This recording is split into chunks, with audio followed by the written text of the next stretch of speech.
Today's open comes after that first jobs report of 2019. The economy in December adding 312,000 jobs. Joining me now, MSNBC political analyst and GOP strategist Rick Tyler, CNBC's markets reporter Dominic Chu, back with me, CNBC senior analyst Ron Insana, and Bloomberg opinion executive editor Tim O'Brien. Dom, what's going on at the markets? What's driving them today? All right, so we got a good jobs number, as you saw there, and the reason why we're a bit more, at least tempered with expectations right now, is because that good jobs number comes with a couple of caveats. The headline numbers were great. However, unemployment did tick higher, but that is because more people entered the workforce. Not as many people consider themselves totally out of favor with the jobs market, so you do have a situation where more people are trying to find jobs, and that means they get counted as unemployed. All of that being said, we are seeing some modest wage gains, but as more people come into the workforce, does that provide more supply and then maybe temper some of those wage gains expectations? All in all, what this does mean is that the Federal Reserve has this perhaps more Goldilocks-ish scenario of a still growing job market and yet inflation expectations that are still manageable. And that's the reason why markets are reacting positively, at least for now. But like you said, Chris, we've got a lot of ground to make up from just yesterday's price action. So we'll see if it kind of holds in today's trading. But we say all the time, the market is not the economy. Let's look at the comparison. 312,000 jobs added. Only 176 were expected.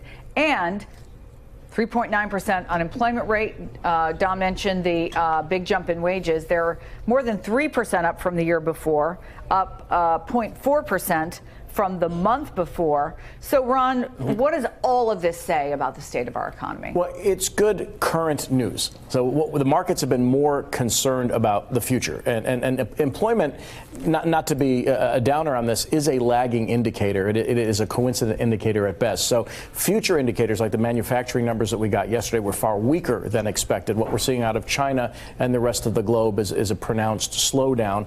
And we've seen some slowness, obviously, in the housing sector here and other rate-sensitive parts of the economy. So this is great news for the moment. The markets are much more concerned not only about slowdown, but now what's being rekindled is that given how strong these numbers were, will the Federal Reserve raise interest rates again in 2019? And the markets have completely priced out that possibility through yesterday. Not surprisingly, the president tweeted this morning. He blamed the Democrats for the state of the markets after the 660-point drop yesterday. As I have stated many times, if the Democrats take over the House or Senate, there will be disruptions in the financial market. So I guess because Nancy Pelosi got the speaker's gavel, the markets tanked. Or errant trade policy.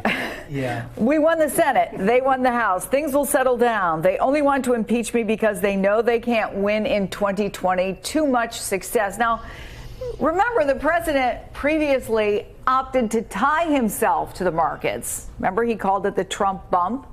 Bloomberg Businessweek cover calls this the Trump slump and asks this. Trump took credit for stock market records. Does he deserve blame for the plunge, Tim? Well, you know, you tie yourself to the tiger, you've got to ride the tiger's back. And not only Trump, but his children have spent the last 3 years extolling the stock market boom as a symbol of the economic renewal the president was bringing and investors' faith in his leadership. The financial volatility we've seen in the last few days didn't begin with Nancy Pelosi and House Democrats. It's been going on for months, and it's a reflection of a number of things, but I think two are the most salient. The market, but he said that December was a glitch. This is something but real. He's forgetting about September and October and November when he says that. And it's also a really strong word for a 14% decline in the market. And you know, the market is ultimately a reflection of corporate earnings. And you're getting information now, real information from corporate America, that they don't expect a bright outlook for earnings going forward. And there's big sectors of the economy that's saying that. The automobile makers are saying it. The airline industry is saying it. Apple's a poster child for some of this, but it's across some of the tech sector as well. All of them are saying that they're starting to feel profitability pressures. The reason they are, there's a number of reasons they are, but the trade policy of this administration is a primary factor. Yeah. Trump can't walk away from that. So, Rick, this is not something new from this president. He takes information and he twists it, sometimes lies about it to his advantage. Is this going to be any different? I mean, do people see through him blaming the split government now for what's going on in the markets? Or if anybody's looking at their 401k statement, and I really knew I shouldn't do it. I opened it yesterday. It was not a good afternoon for me. Chris, you or said anybody. you weren't going to do that. I said I wasn't going to do it. I lied to myself. You should look at your statement. Do not I should bury don't your- look at your No, statement. No, you should. Well, Do not bury your this head is in not the about sand. me. The president doesn't pay any price for this, right? Because if he says it, that core of 30% supporters believe it. It's a really expensive glitch, isn't it?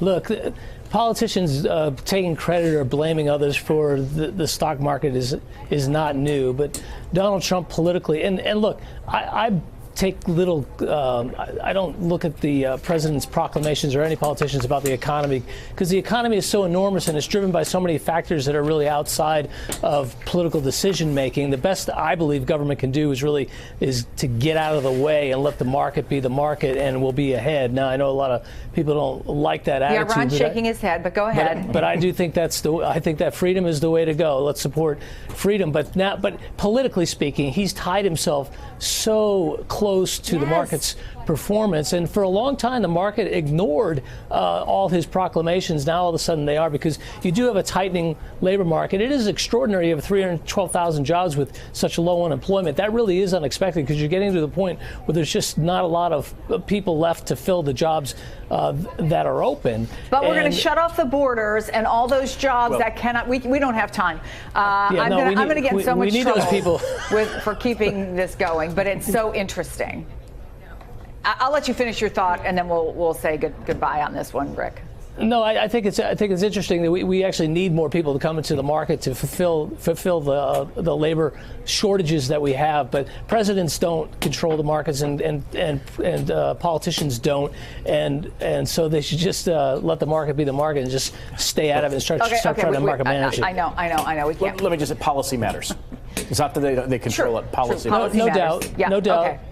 But Thank you, look, the gentlemen. government just needs they need to honestly- provide stability. That's all they need to do. Just be predictable and stable, and the markets will do fine. Stop this unpredictable behavior of the government. Hey there, I'm Chris Hayes from MSNBC. Thanks for watching MSNBC on YouTube. If you want to keep up to date with the videos we're putting out, you can click subscribe just below me, or click over on this list to see lots of other great videos.